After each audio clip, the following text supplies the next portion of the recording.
Kanalıma hoş geldiniz. Bugün sizlere orkidelerinizin kış ayında bol bol çiçeklenebilmesi için 3 farklı sıvı bitki besini tarifi vereceğim. Bunun için yumurtaya ihtiyacımız var. Yumurta özellikle çiçeklerde gübre olarak kullanılabilecek en iyi sıvı bitki besinidir. Bir tane yumurtayı aldım ve yumurtayı kırıyorum. Bizim için ihtiyacımız olan yumurtanın kabuğu. Yumurta kabuklarını hem orkidelere hem de salon çiçeklerinizde özellikle çiçek açabilmesi için, tomurcuklanabilmesi için kullanabilirsiniz. Bakın elimde bu şekilde kırmış olduğum yumurtalar var. Ve bu yumurtaların iç kısmında gördüğünüz üzere yumurta akı var. Yumurta akı özellikle içerisinde kalmaması gerekiyor. Bu yüzden bu içerisindeki yumurta akının gitmesi için bunu yıkayacağım. Yumurta kabuklarını yıkamadan vereceğim tarifleri kesinlikle yapmayın. Çünkü içerisinde kalarak koku ve ister istemez sinekleri çekebilir. Bakın bu şekilde yıkıyoruz. Bütün yumurta kabuklarını yıkayacağım.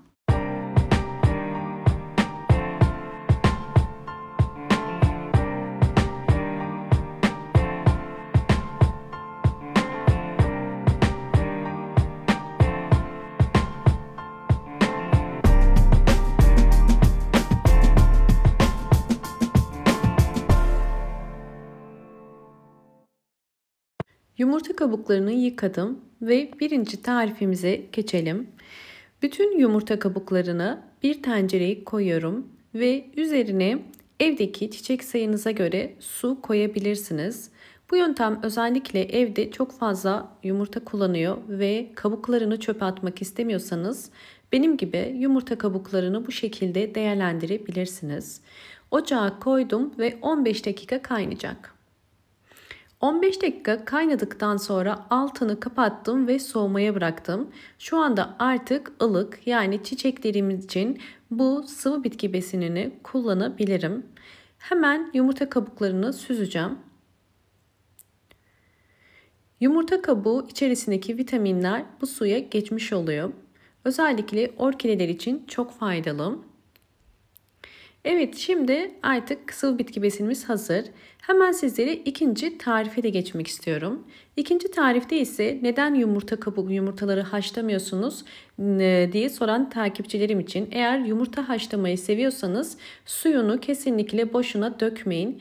Bu şekilde yumurtayı haşladıktan sonra suyunu soğutun ve bir bardağa koyup orkidelerinize ya da evdeki çiçeklerinize verebilirsiniz. Bu suda bol bol potasyum, magnezyum, kalsiyum ve fosfor vardır. Evde çiçek besliyorsanız mutlaka belirli aralıklarla düzenli olarak vitaminler vermeniz gerekiyor. Çünkü çiçeklerin buna ihtiyacı vardır. Çiçeklerin güneş gibi, su gibi ihtiyaçların yanında mutlaka sıvı bitki besinlerine de ihtiyacı vardır. Bu çiçeklerin özellikle bol bol ve büyük çiçekler açmasına yardımcı oluyor. Her bir saksı için 5 yemek kaşığı kadar kullanıyorum. Bakın daha fazla kullanmıyorum. Sizler de bu yumurta kabuğu suyu gibi ya da diğer vitaminleri kullandığınız zaman orkidelerinizin özellikle bol çiçekli olmasına yardımcı olacaktır. Şunu da belirtmek istiyorum. Orkideler çiçekliyken tabii ki sıvı bitki besinleri verilir. Sıvı bitki besinleri verilmez diye bir şey yoktur. Çünkü orkideler hem çiçek açma döneminde hem de çiçekli dönemde mutlaka vitaminlere ve bir takım besinlere ihtiyaç duyarlar. Ben düzenli olarak veriyorum. Sizlere de tavsiye ederim. Çok faydasının olduğunu göreceksiniz. Sizlere özellikle bakın sonuçlarını da göstermek istiyorum. Bu iki yaprak sonradan çıkan yapraklar, yani hem yeni yaprakların, sağlıklı yaprakların çıkmasına yardımcı oluyor, hem de orkidelerinizin hiç çiçeği yoksa yeni çiçek dalı çıkarmasını teşvik ediyor. Orkidelerinize düzenli olarak sıvı bitki besinlerini kullandığınız zaman bu şekilde orkideleriniz bol bol çiçek dalı çıkarırlar. Orkideler yılda 2 kere mutlaka çiçek dalı çıkarır. Eğer orkideleriniz çiçek dalı çıkarmıyorsa mutlaka orkidenizde bir problem vardır. Ya köklerinde bir çürüme ya yapraklarında bir hastalık vardır ya da düzenli olarak vitaminleri vermiyorsunuz demektir. Bu yüzden orkide bakımına dair bütün püf noktaları kanalıma hemen ziyaret ederek bulabilirsiniz. Eğer videomu buraya kadar izleyip beğendiyseniz hemen beğen tuşuna basıp kanalıma da abone değilseniz eğer bana destek olmak için abone olabilirsiniz. Hemen sizlere 3. tarifimi de göstereceğim. 3. tarif için yine daha önceden yıkayıp kuruttuğum yani biriktirdiğim yumurta kabukları var. Yumurta kabuklarını bakın yıkadıktan sonra kurutup bu şekilde saklayabiliyorum. Kuruttuktan sonra aylarca kapalı bir kavanozda saklayabilirsiniz ve ihtiyaç oldukça benim gibi kullanabilirsiniz. Bu şekilde yumurta kabuklarını bir kavanozun içerisine koyuyorum.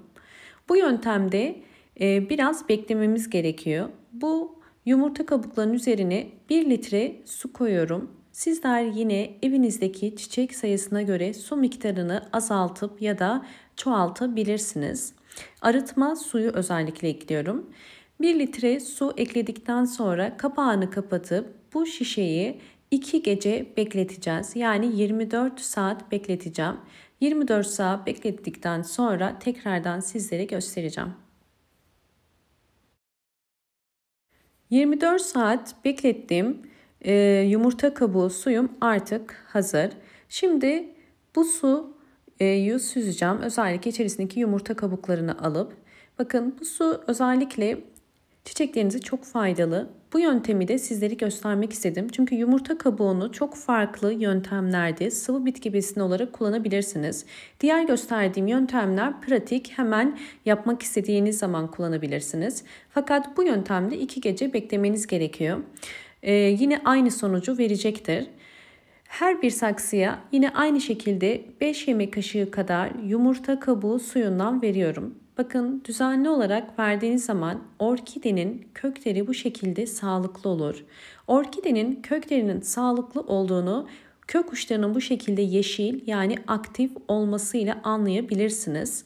Özellikle kök uçları aktif ve yeni yapraklar çıkarıyorsa bu vermiş olduğunuz sıvı bitki besininin orkidenize fayda sağladığını gösterir. Orkidelerinize sıvı bitki besini verdikten sonra mutlaka bol ışık alan, pencereye yakın bir yere koymanız gerekiyor. Özellikle kış ayında olduğumuz için sabah güneşini de geçici süreliğine alırsa orkidelerinizin çiçek sayısı artar, daha da çok çiçeklenir ve mutlaka orkideleriniz daha sağlıklı olur. Umarım bu anlattığım püf noktalar sizler için faydalı olmuştur. Videomu buraya kadar eğer izleyip ve beğendiyseniz hemen beğen tuşuna basıp kanalıma da abone değilseniz eğer bana destek olmak için abone olabilir. Bol bol yorumlar yapıp yorumlar kısmında da sorularınız varsa sorabilirsiniz. Hoşça kalın, sağlıkla kalın.